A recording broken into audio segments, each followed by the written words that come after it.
Well, good afternoon, and thanks for joining us today. I'm Congressman Jeff Denham, filling in for vacationing Ray Appleton. You're on News Talk 580 KMJ. We're talking about high-speed rail today, the future of high-speed rail, the cost of high-speed rail, and a guest on the program today is John Capal, the president of the Howard Jarvis Taxpayers Association.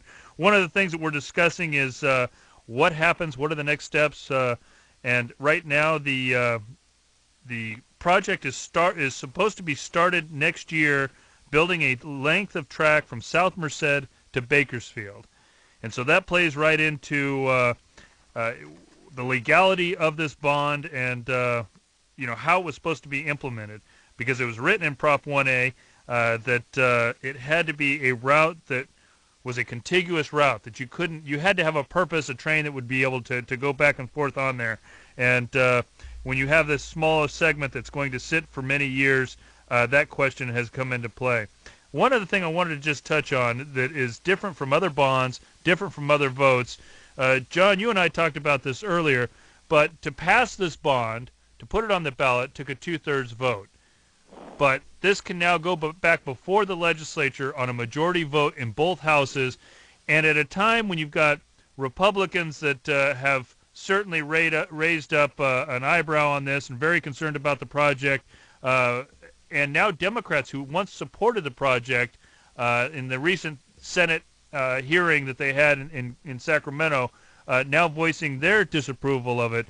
John, what do you think about this majority vote, that the likelihood of it? Do you think Democrats end up supporting this as well? That's a great question. I think I think they would if they could. The question is, quite frankly, whether or not they would be subject to political backlash for changing their position.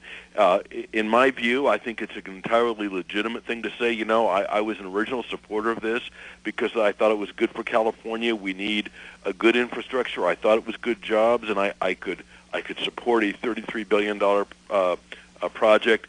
But now that I know what I know, I can no longer support that. I think that is an entirely defensible position from the previous supporters, whether they're Republicans or Democrats.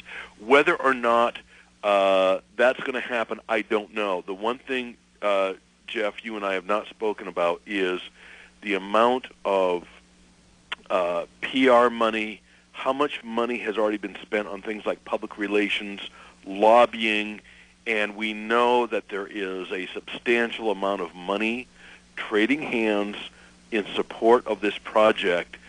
A lot of people are very invested in this, whether it's the bond councils, the bond underwriters, or the contractors. There's a very large contractor who's known for doing these international mega projects, who I will bet you dollars to donuts has spent a lot of money on lobbying and campaign contributions. And I don't say that without thinking about it. I think that's just a bare fact.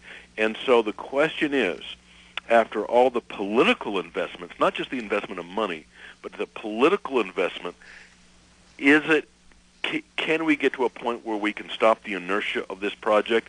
I think the answer is yes, but it's not going to be easy because a lot of people have a lot at stake in this.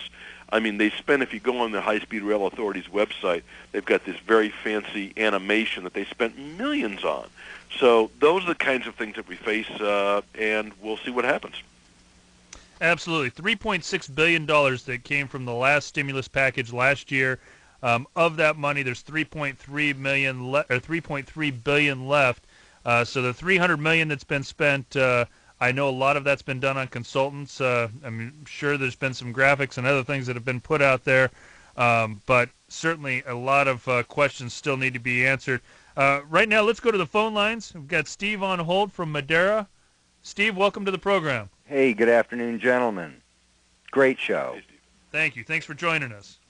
My question is, and this is more for you, Congressman, than John, but why don't we stop subsidizing the Amtrak, exercise eminent domain on all of the existing rail beds, and starting from there, give cash awards to the best plans, concrete designs, and ideas that are submitted that create success for this system that everybody seems to want, and that are submitted by people who have done this at their own expense. Well, Steve, thank you. Thank you for the call, and I would agree.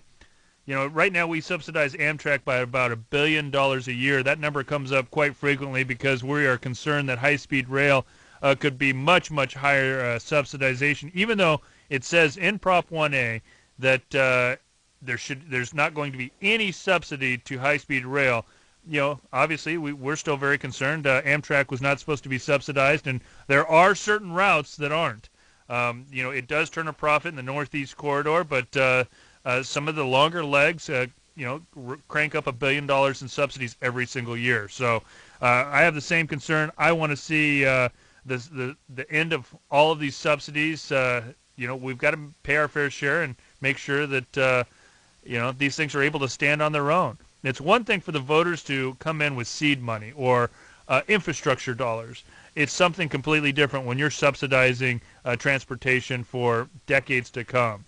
Steve, thank you very much for the call. John, what do you think about these subsidies on transportation?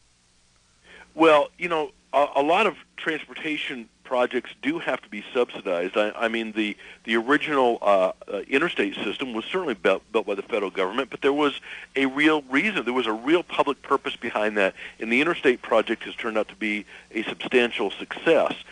I agree. The one area that your caller mentioned, eminent domain, I don't think that eminent domain has to be exercised against the existing Amtrak, but you can privatize it. It can remain in the ownership of the federal government, but just contract out the operation to the lowest responsible bidder. Somebody comes in and says, if you here is how I would run this system, and take over the rails and the infrastructure and the rolling stock, and you could very well have a system that requires a lot less subsidy, if not maybe even be profit-making for the operator.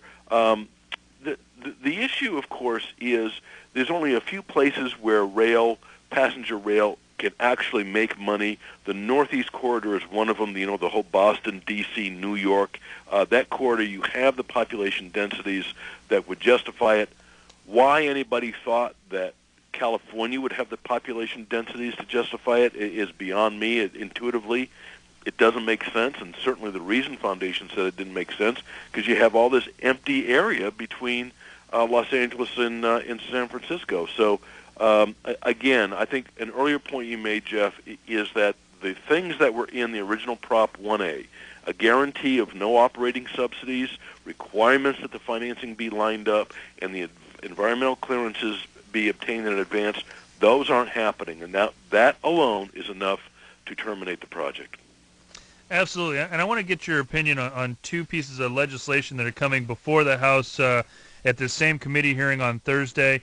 And I want to also invite listeners. Our hearing is at 7 a.m.